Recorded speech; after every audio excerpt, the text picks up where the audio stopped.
While he does tend to fall asleep during TV interviews, Biden occasionally breaks from hibernation to say what the Democrats really think. Unlike the African American community, with notable exceptions, the Latino community is an incredibly diverse community.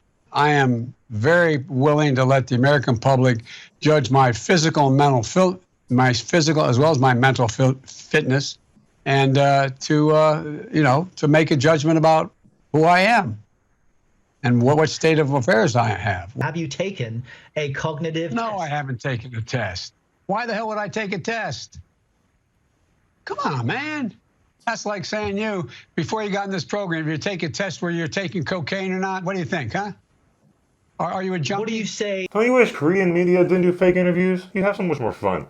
Anyway, Biden's been preparing his vice president pick for about a year. And the most important qualifications was that it was a woman who is not white. So I'm sure Kamala Harris is so honored to be chosen, not just for having a vagina, but a slightly darker one. Now, if you don't know who she is, that's because she was running for president and had all of the media supporting her as an obvious establishment choice, but her campaign was destroyed in about 10 seconds during a debate with Tulsi Gabbard from Hawaii.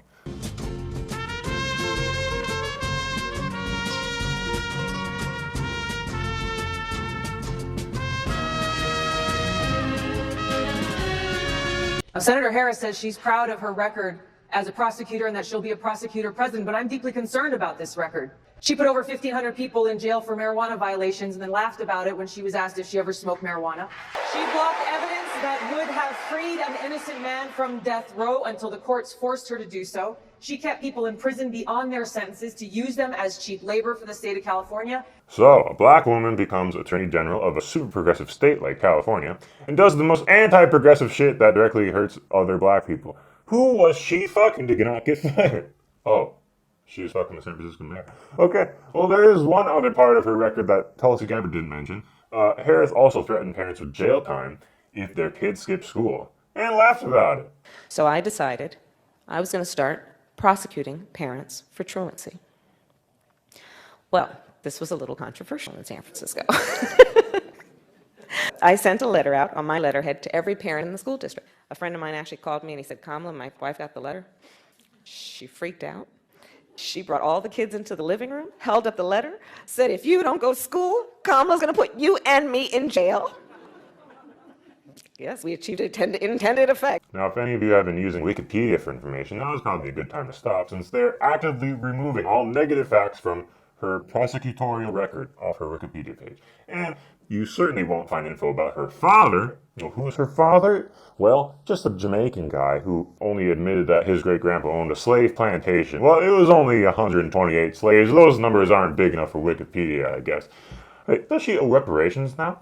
Despite being black, a woman, and from California, she was forced to drop out of the presidential race because she couldn't even get attention from women or blacks. Even in her home state, she was only polling at 8% after that takedown by Tulsi. So basically, she's the second worst choice for Biden after Clinton. No one likes her. Even more baffling is that during the debates, she was basically calling Biden a racist. So is she okay with working under someone she considers racist? It was a debate. Not everybody landed punches like you did, though. It was a debate. Oh, so we can't trust anything you say. Cool. So what about when you said that you believe the women who accused Biden of sexual assault? Are you okay with working under a rapist, or were you just believing alleged victims for political gain? The thing is, given Biden's state of mind, or lack thereof, I've been thinking for the past few months that whoever he picked for VP is just going to replace him for whenever the Democrats send him to the nursing home. So if Biden won, then quits, they would technically have put the first non-white woman into the presidency, which would be really fucking embarrassing since she wasn't even voted in. Amazingly, CNN confirmed my suspicion of this just the other day, saying Kamala is a great choice for if and when Biden steps down. I seriously can't think of another reason why Biden would choose her. That's why the news and late-night talk show propaganda is gushing about how amazing she is all of a sudden, so they trick you from believing all the heinous shit she's done. Someone who is so profoundly charismatic, so ability to connect with people, whether it's a small town hall or a large audience of thousands. She is a gifted leader. Yeah, that's why she was forced to drop out of the presidential race, because she had no popularity, right? I just know my ancestors, our ancestors, are cheering this moment. It is one of those moments in American history that is just, you feel it to a worn soul. is feeling this moment of joy and happiness. The ancestors who were slaves? Were they on Kamala's ancestors' slave plantation by any chance? This is going to be a formidable ticket because you do have a reason now for people to get excited. Yes, because before, people were just telling Biden not to die, because they only need his body. How motivated they are to vote for this man. And now, with a former prosecutor who locked up blacks and extended their sentences for state labor. It's still a big bet that you see Joe Biden making, that this country is in a place where they feel comfortable elevating a black woman, an Indian American, a woman, to the second highest office of the land. And maybe one day, we'll even have a black president who gets elected twice. No, that would never happen. So to use CNN's words, if and when she replaces Biden, we can look forward to her supporting more rioting as a coalition of conscience, protecting child sex abusers from money, and lowering the voting age to 16 even though she thinks young people are stupid. What else do we know about this population, 18 through 24? They are stupid.